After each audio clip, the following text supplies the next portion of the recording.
about what's happening going forward. You know, the Russian interference in our elections was unprecedented. Let me cite three things that, again, I think it's my job, the committee's job, and I hope the press's job to get this out. Russian and Russian agents did more to manipulate our news, and I say this recognizing this is a fairly bold statement to make, but I believe in many ways they did more to manipulate our news than even Fox.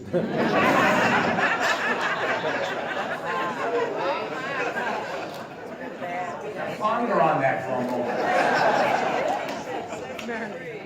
There were 1,000 that we're aware of, maybe even more, what are called internet trolls. These are people who are sophisticated in terms of the use of manipulating information, whereby these individuals working out of a single location in Moscow were able to interfere in news and, in effect, push certain weird stories to the top of the list.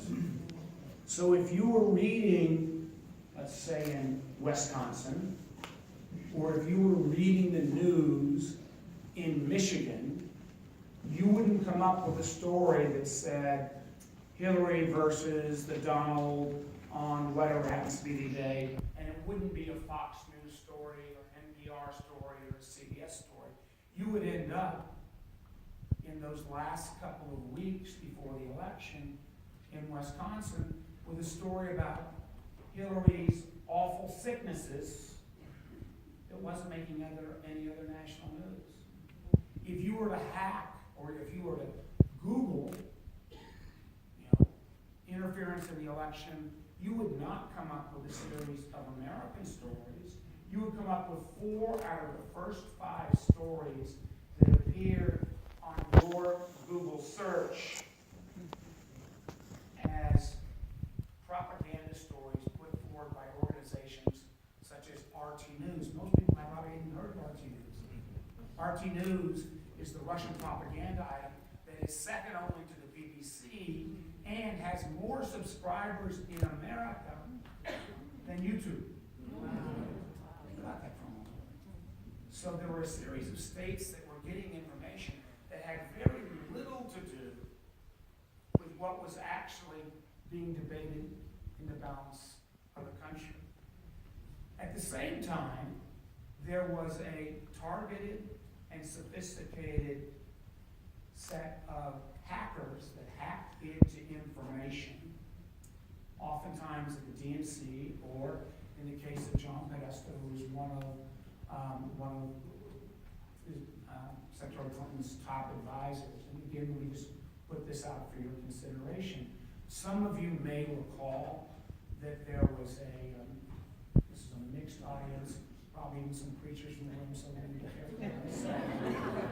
There was a certain tape that was called the Hollywood Access tape that pointed out some of Mr. Trump's actions in terms of his interface with, is interface the correct word?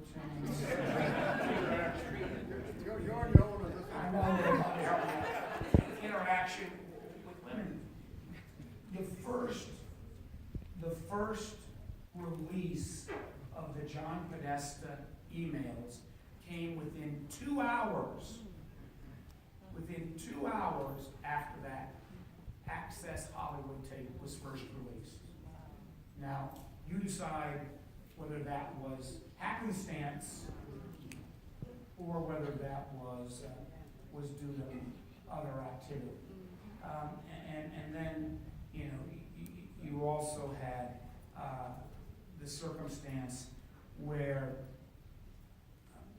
this level of kind of false news propaganda was used throughout, and now we have the president somehow blaming news leaks or whatever, to the point that the NSA director, Michael Flynn, who who now maintains the dubious distinction of having the shortest tenure ever for NSA. But I want this, this is a celebration, but you are all part of an army of folks that need to make sure that Virginians and Americans know what's going on.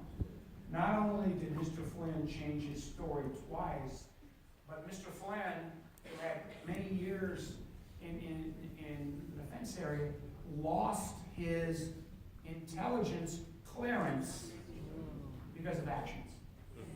Many of you have served in the military. You do not lose your intelligence clearance unless there is conclusive action that says that you potentially have put our country in jeopardy. So I raise this because this struggle that goes on issues is also going to be a struggle about how we maintain a democracy where every person's vote and voice is heard in a fair way. So you coming up here this morning, give us that faith, give us that energy. I'll close with this. A week ago, Donald and I went to the Islamic Center in Richmond on a Sunday afternoon. Donald McKeechee. Donald McKeechee.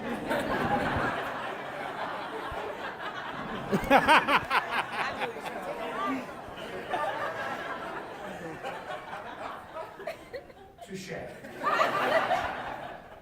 Donald McKeechee and I went to the Islamic Center for Interfaith.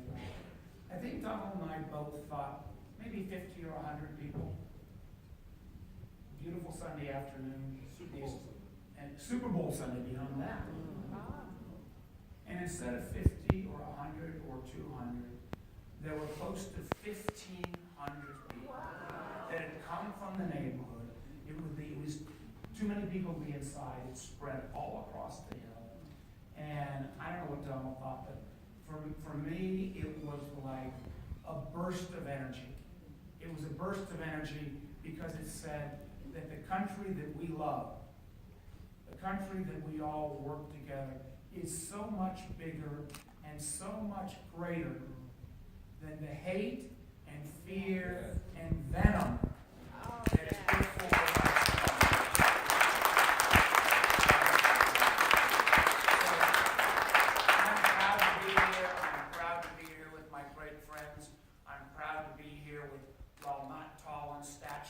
giant in my mind, Gil Cobb. Thank you all for being here. And I think you're going to get now the one thing that you rarely get in Washington. A free picture and a free cup of coffee.